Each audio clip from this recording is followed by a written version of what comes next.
Welcome back to the Marvel Movie Minute, a daily podcast in which we dig in deep to analyze the films of the Marvel Cinematic Universe 1 minute at a time.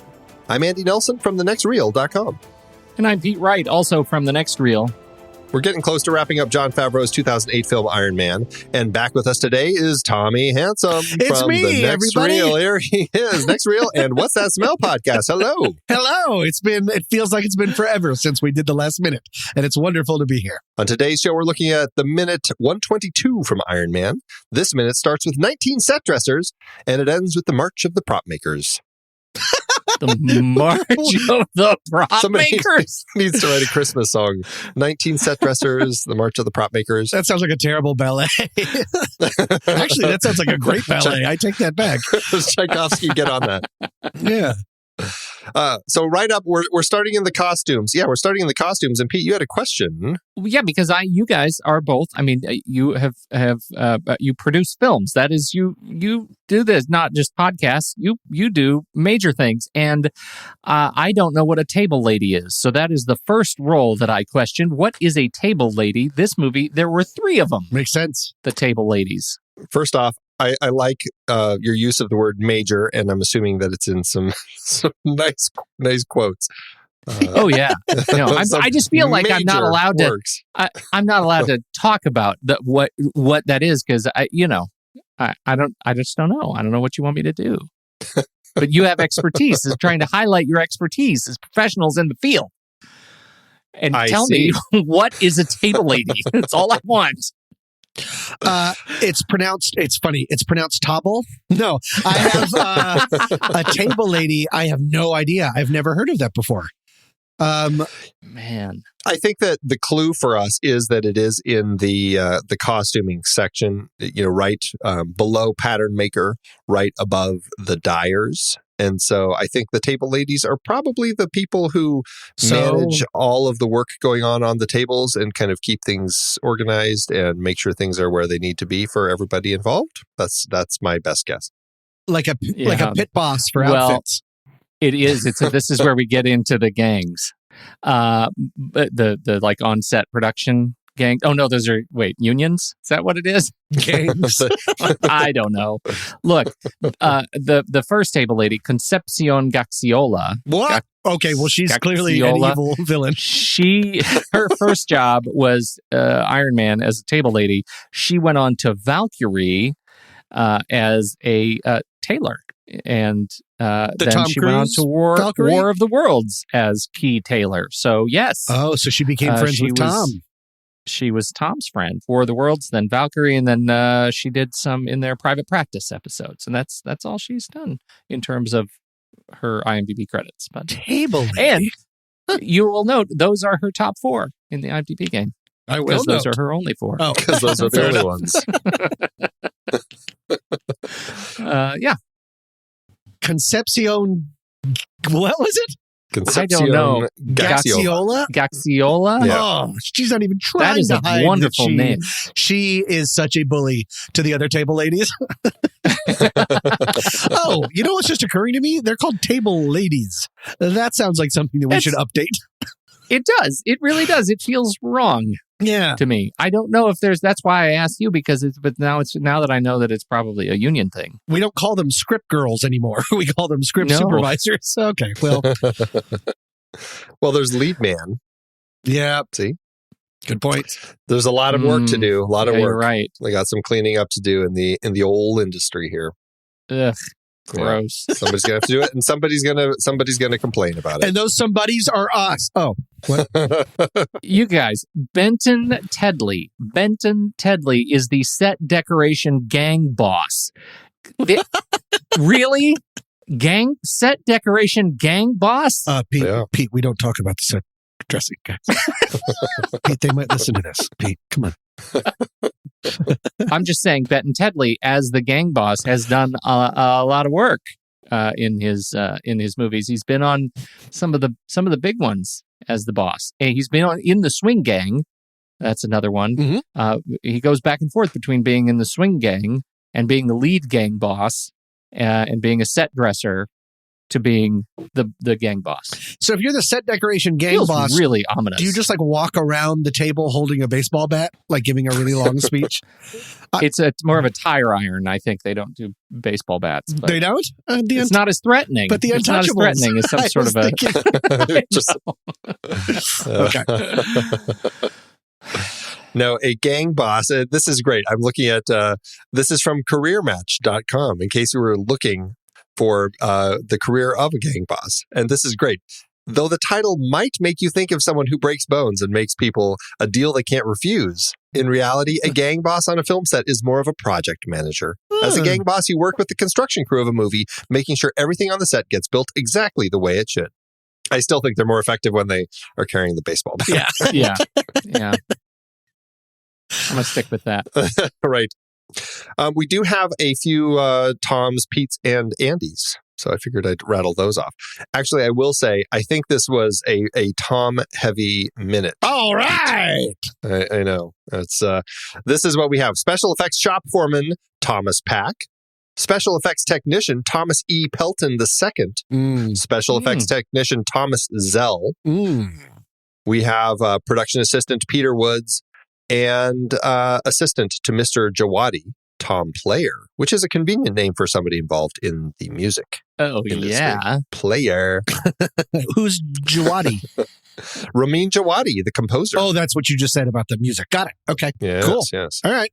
So no Andys in this minute. Yeah, I was about to ask. Oh, I'm sorry. I know. The closest was suit consultant Adi Granov, which is not quite Andy. It's just missing the N, I guess. But Adi Granov, of course, the fantastic artist in the Marvel comics who did a lot of the Iron Man images that kind of became the core design look that Jon Favreau gravitated to and pulled for the design of this particular character. Cool. And hero poses. He does some great hero poses. Also in this minute, we had the illustrators Phil Saunders, Ryan Meinerding, Rodolfo DiMaggio. I brought up Ryan Meinerding a number of times, but I don't think the other two as often. The illustrators obviously did some amazing work kind of doing the prep for this. So kudos to them. I had a couple of names that were my favorite names of this particular minute I wanted to point out. First one is the assistant to Mr. Avi Arad, Mona Lisa Faroknia. Oh, wow. That's beautiful. Look at that. Huh. Who gets the Mona Lisa name that often? Not many. But so Mona Lisa. That seems like a tough name to grow up with, though. Probably. Well, I wonder if it's Mona, like her middle name's Lisa. Like if your name is Shakespeare Johnson, you better be pretty quick-witted. But I would think that it's her choice to actually use the Lisa. Like, is it Mona Lisa first name, or is it Mona first name, Lisa middle name, Faroknia last name? But the kids always find out. They always, because you set yourself before you realize that you should hide things about your, like for me, that my name ends with the third and that rhymes with turd. I was telling everyone my name before I realized it could be weaponized against me. Yes, right. So, yeah. That's very true. Kids are terrible. Kids are the worst. What if your first name was The Scream? All right. Painting joke. Mona Lisa, it looks like she actually started working with Avi Arad back right at the beginning when he started his own company after separating from Marvel. When he did Bratz as his first film, she was his assistant on that, on Iron Man. She was a production staff on The Incredible Hulk. She was his assistant on Ghost Rider, Spirit of Vengeance, and on The Amazing Spider-Man. Oh, and then she actually then got to produce her own documentary, What They Left Behind, in 2014. That sounds familiar. That sounds familiar to me, too. An in-depth look at the effects of gun violence, focusing on the stories of 3 children who were killed. Oh. Oof. Wow. Yeah, that sounds very familiar to me. That does. I don't know why, but... I watch that every night before I go to sleep. It's not weird, right? It's just a real... I have a favorite name. Okay. And it is Roderick Kachatourian. And it sounds like it's just a fantastic name, Kachatourian. And Roderick is cool too. Totally. And Roderick works in the model department. And so I look at his IMDb page, and he's a Stan Winston guy. And so he started with Congo, electronics designer for Congo. You remember Congo. You guys love that movie. That's the one. I remember there's one good part of that when they decipher what's written on the cave wall. And it says, "We are watching you." I remember that. I'm not sure that Roderick was a part of that part of it, but anyway, he was in it. He did the Lost World. He did the Lost World, Jurassic Park, and Lake Placid, and Inspector Gadget, and AI. He was the electronic controller for Mecha. Oh, that's cool. Yeah, and then Shaggy Dog, Iron Man, Avatar, and then he left and went over to Legacy Effects, where he did the Muppets Born Legacy, and then they brought Legacy Effects in for Iron Man 3, and so he did that, and then RoboCop and Captain America Winter Soldier. He was key prosthetics and suit effects. Very cool career. That's neat. Roderick Kachtorian. I love that name. That is a great name. Sometimes I wish I'd just learned a trade in the film industry instead of trying to be like a writer, director, nonsense person. Again, more where people just tell you, here's what we need, go solve this problem. But creatively, you know what I mean? Like, so I could still be creative, but then just to like constantly have work. Granted, it's a pretty vagabond lifestyle unless you build a family, but still like just to be able, I don't know, like talking to people on the movie that I worked on, of just talking to those people and all of the different ones that they were gaffers on or lighting assistants and stuff. It's just really neat. Yeah, it's kind of neat to see how they kind of flow from project to project, and almost it's like from little pocket of the world to pocket of the world. It's kind of it is fun to kind of have those conversations with people. The last name I had was one that just brought me back to Harry Potter. It's Nobby Clark, who is a prop maker. Oh, Nobby. Oh. Sadly, I guess I don't know if I should be sad. I don't know enough about who Nobby is, but this is Nobby's only film credit. Nobby. Nah. Pick it up a bit. I should not nickname that. No. See? I'm sorry. The I thing is, that. you don't know until it's too late. Until it's said, it comes out of your mouth and you realize, God, that was an unintentional weaponization of a name. I regret that. You did that. Yes. You did that. You're the childhood playground bully now to It was an accident.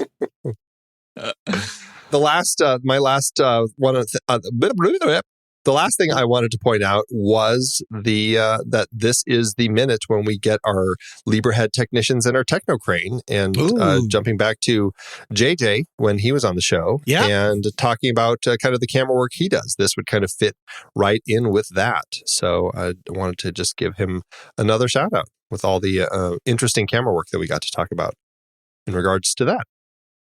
That's true. He's done some amazing stuff. He really has. I remember that thing, that really big shot he did did he talk about American Crime? Yeah. Yeah. That's just such a masterwork. That's really exciting.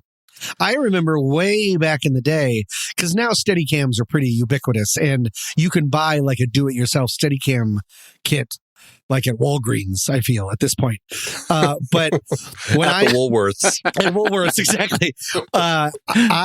One of my earlier shorts that I made called Adam and Evelyn, we had a guy, our DP was friends with a Steadicam operator, and he said, I can bring him in at like a cut rate for just like 1 hour if you want to get a couple shots. And when he came in, it was like a RoboCop. Like the entire set went, and I was like, what's going on? They're like, the Steadicam operator's here. And I was like, okay. And he walks in and it's all straps and nods and so much stuff because we didn't know how to make things back then. And everyone, it was like a king arrived, a king made of RoboCop. Like everyone was so deferential. I was the writer-director. Everyone stopped caring about me completely. It was all about Steadicam Joe. And he did his job and it was fine. And we ended up cutting both of those shots. But either way, I just wanted to talk about my experience with what... Take that, Steadicam Joe. Yeah, at the time, it was such an enormous thing. And he did fine. It was kind of a smooth camera thing. Yeah, a dolly would have just been fine. But we didn't even have doorway dollies back then. It was just It was probably a Fisher 10. Oh, it was just tracks, and so it would take forever to set up. Yeah. It was such a nightmare. Right. Ah, the good old days. The good old days. Well, I don't have anything else for 122. But Tommy, while I feel like we need to talk a little bit about kind of Marvel and your kind of history with all of these movies and franchise each day. How many of these have you seen? We have, as the date of recording this, we are not quite at the point where Endgame has released. Right. So there are 21 films out there right now. Do you know exactly how many of you have seen, or do you have a vague guess? Well, I know there's at least one you have not seen. Ant-Man. Actually, that'd make two. Yeah, I haven't been able to see either of the Ant-Man. I've certainly seen a lot more than I normally would have because of being a part of the Next Reel's Gang of Thugs. That I've seen a lot of these because of you guys. I think I've seen a pretty fair amount of them, if not all of them except for the Ant-Mans. Is that possible? Wow. Well, should we run through them? Yeah. So yes. Phase 1. Okay, let's just start phase by phase. We've got this one, which we know you've seen. I saw it and I liked it. Then we have The Incredible Hulk, that's the one with Edward Norton. No, I didn't see that one. Well, you're in luck. No, I did see that one. Wait, is that the Ang Lee one? No. Oh, that's I saw the Ang Lee one. I didn't see this one. Okay. Iron Man 2. I saw that and I hated it. Okay. Thor. I did see that one. I hated it. I'm going to stop. Okay. I'm going to start putting qualifiers on it. I did see that one. No, that's great. I liked one part when he finishes the coffee and then he throws the cup on the ground and goes, "That was great. I'll have another."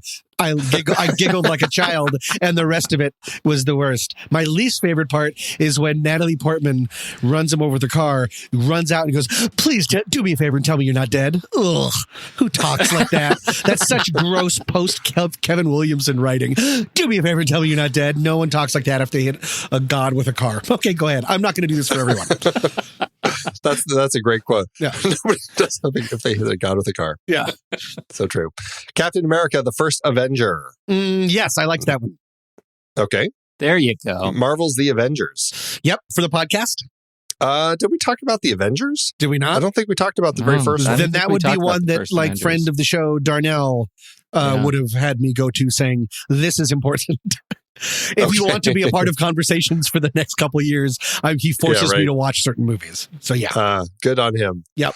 Well, so phase 1, you've seen all of them. So there that's we go. Good. Okay. Except for the Hulk. Oh, yes, right. The Hulk. Phase 2, Iron Man 3. No, I never saw that one. That's Shane Black's. I did see that one. I didn't see that one. I saw Shane Black's The Predator and have regretted it since. Yeah. No, right. I did not see this one. This was the one that I probably would have liked because of Shane Black, but I never got around to it. You would like it more than you liked The Predator. That was terrible. Agreed. Thor, The Dark World. This one we did talk about on the show. Yes. I can't remember if you were on it. I think so because I saw the movie, so I assume. Okay. Captain America, The Winter Soldier. Yes, I like that one. Guardians of the Galaxy. Yes, I like that one. Avengers, Age of Ultron. That's the one we did talk about on the show. James Spader is Ultron. Yeah, I'm sure I saw it. Okay. Ant-Man, we know you skipped. Well, I tried to see it. Well, you did see 10 minutes of it. I saw the first. Right. I saw the opening. We should have people know that you have an aversion to ants, let's just say. Yes. Aversion. That's a cute way to I have an enormous irrational phobia. And I screamed out, listeners will remember that I screamed out, "Nope!" and then just walked out of the theater. I was in the dead center of the theater, and it was a packed house, and I just had to go, excuse me, sorry, ants, excuse me, and spent the next 20 minutes itching. Okay, phase 3 started with Captain America: Civil War. I can't remember if we did this one on the show. This is the one where it's all the superheroes and they're all fighting each other. Ooh, at the airport? Yeah. I thought the movie was okay. I loved the entire airport scene. Okay. So you have seen that one. And we did do that. We did do that one on the show. Did we? Okay. Yeah, I just can't remember which ones I was on because I know I haven't been on all of the superheroes. You were on that one. There we go. You were there. There we go. Yep. Okay. Ant-Man's on it, but he's usually more giant man in that one. There were no other ants. I'm fine when he's no ants. Yeah, that's why I went to see Ant-Man. I didn't know he'd be palling around with ants. I thought he was just like the size of an ant. Right. Which I'm fine with. It's not just small things. It's not written on the tin. Yeah. Right. All right. Next up, we have Doctor Strange. Saw it. Really liked it. I'm the one that I think really liked it. the most? No, I think I Did I you? think we all Okay. liked that one. Great. I love that one. Yeah. Guardians of the Galaxy Volume 2. Yep. I saw that. Okay. Spider-Man Homecoming. Loved it. Really liked it. Thor Ragnarok. Is that the one with, he's my friend from work? Taika Waititi. Taika Yes. Waititi. I like that one a lot. Black Panther. Yep. I saw it. Okay. Infinity War. Is that the one where he snaps? Yes. Yes. I saw that, I think, for the podcast. Okay. I don't think I we saw did it that one. because Darnell told me it was important. Darnell maybe. It's one of those two options all the time. All Yeah. right. We know you missed Ant-Man and the Wasp. Yep. Did you watch Captain Marvel? That's the most recent one that just came out. Yes, I did. I took a friend for his birthday. That's what he wanted to see. And I was like, Us is out. Are you sure you really want to see Captain Marvel? He's like, yep. And it was his birthday. And I liked it fine. Okay. Well, you've done good. I'm really surprised that you of that list. I think you. I said I liked a lot of them. You are them. in favor of more than you are not. Well, And you only missed 3. and I only missed 3. But when I say I liked it, I mean I liked it for a superhero movie. Almost all of those that I said I liked, I am a constant rewatcher of movies. I will not go back and rewatch any of those.